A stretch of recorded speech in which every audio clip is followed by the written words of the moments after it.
झारखंड में होने जा रहा है 80,000 करोड़ रुपए से अधिक का निवेश, बढ़ेंगे रोजगार के अवसर। नेशनल स्टेक होल्डर्स कंसल्टेशन में झारखंड को मिला बड़े निवेशकों का भरोसा।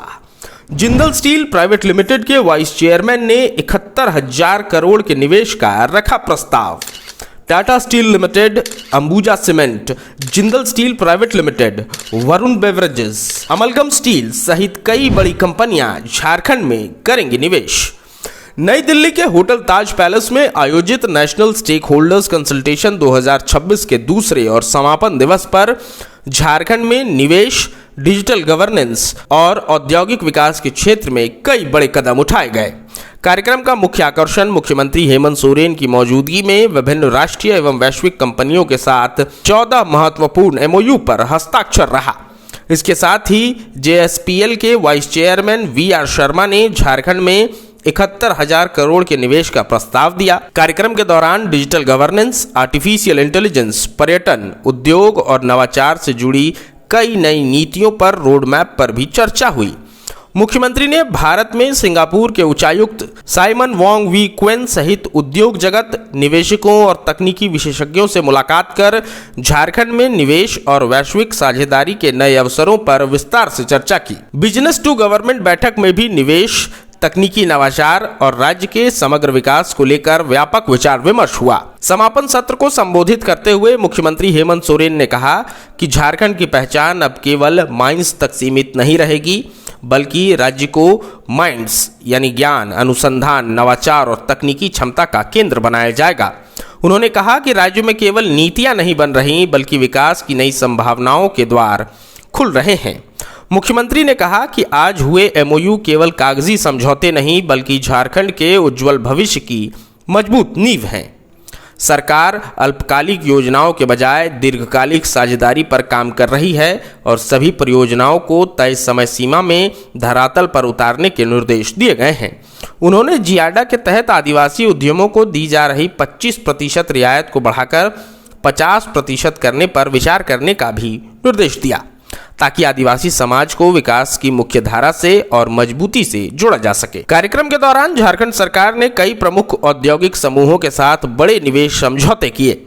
वरुण बेवरेजेस के साथ 409 करोड़, अंबुजा सीमेंट के साथ 650 करोड़ और 1,000 crore, amalgam steel and power limited के साथ 4,980 crore, Tata steel limited tinplate expansion के साथ 2,600 crore, ambitious cement Jindal nuclear की इकाई है, इनके साथ 30,000 करोड़, साथ ही जिंदल स्टील प्राइवेट लिमिटेड के साथ 40,000 करोड़ के निवेश के लिए एमओयू पर हस्ताक्षर हुए। इन निवेशों से राज्य में बड़े पैमाने पर औद्योगिक गतिविधियां बढ़ने, हजारों रोजगार सृजित होने और झारखंड को देश के प्रमुख औद्योगिक निवेश केंद्र के रूप में नई पहचान मिलने की उम्मीद जताई गई। इस दौरान सरकार ने रांची में 101 एकड़ क्षेत्र में आधुनिक आईटी पार्क विकसित करने की योजना भी प्रस्तुत की, जहां ग्लोबल कैपेबिलिटी सेंटर, आईटी कंपनियां, स्टार्टअप्स और नवाचार आधारित उद्योग स्थापित किए जाएंगे। कार्यक्रम में झारखंड सरकार ने प्रस्तावित एआई नीति 2026-2031 की रूपरेखा भी पेश की।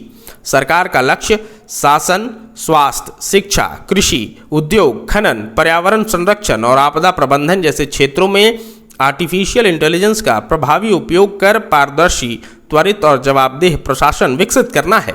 इसके लिए मुख्यमंत्री data intelligence platform, health and nutrition vigilance system और क्रिटिकल मिनरल्स एडमिनिस्ट्रेशन सिस्टम जैसी एआई आधारित परियोजनाओं पर विशेष जोर दिया गया।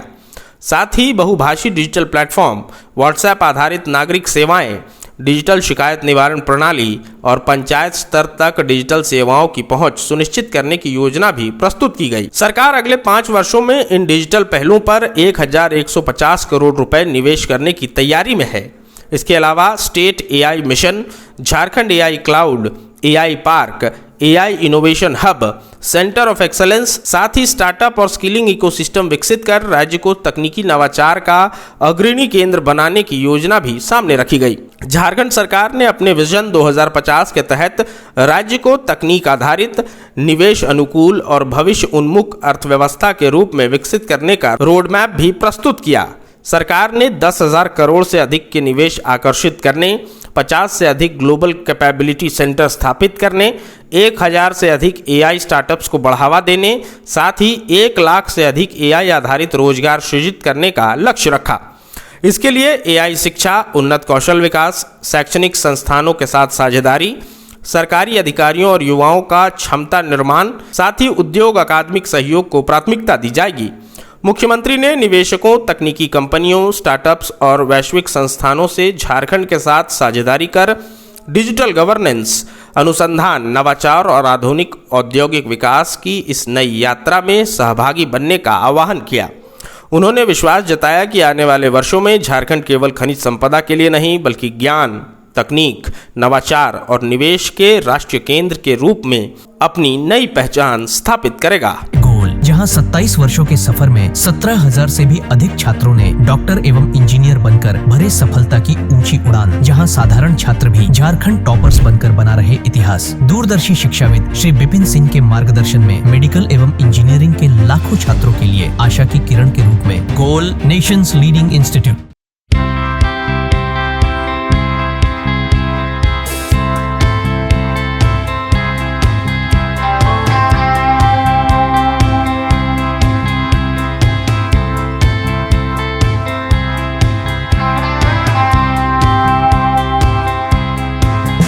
बायोम इंस्टीट्यूट नीट की तैयारी के लिए एक भरोसेमंद नाम। यहाँ अनुभवी फैकल्टी, स्मार्ट क्लासरूम और बेहतरीन टीचिंग मेथड से स्टूडेंट्स को मिलती है मजबूत तैयारी। यहाँ हर स्टूडेंट को मिलता है पर्सनल गाइडेंस और डाउट क्लियरिंग का पूरा सपोर्ट। नीट 2027 और 28 के लिए फेज 1 बैच 9 अप्रैल से शुरू हो रहा है। आज ही बायोम इंस्टीट्यूट से जुड़े और अपने डॉक्टर बनने के सपने को दे सही दिशा। बायोम इंस्टीट्यूट सिर्फ मेडिकल प्रिपरेशन का संस्थान। thefollowup.in.